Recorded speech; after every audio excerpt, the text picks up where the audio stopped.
This is the Lenovo Tango, and this is how to factory reset or hard reset it. Let's learn. We're going to start by holding volume up and power at the same time. Press volume up first and then press power and hold them together.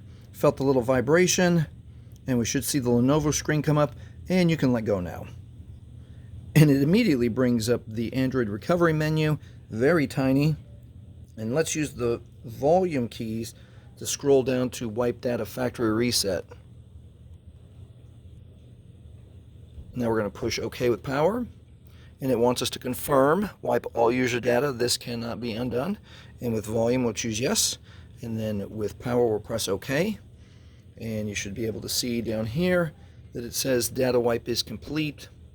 Now it is safe to reboot the system. Keep in mind that if you have set your device up with your Google account or your Gmail account, you will still need your Google or Gmail account to log back into this phone, even though we just erased everything, especially if you chose the Find My Phone or Find My Device or Factory Reset protection on this Lenovo. If this has helped you, please like, please subscribe, and thank you for watching.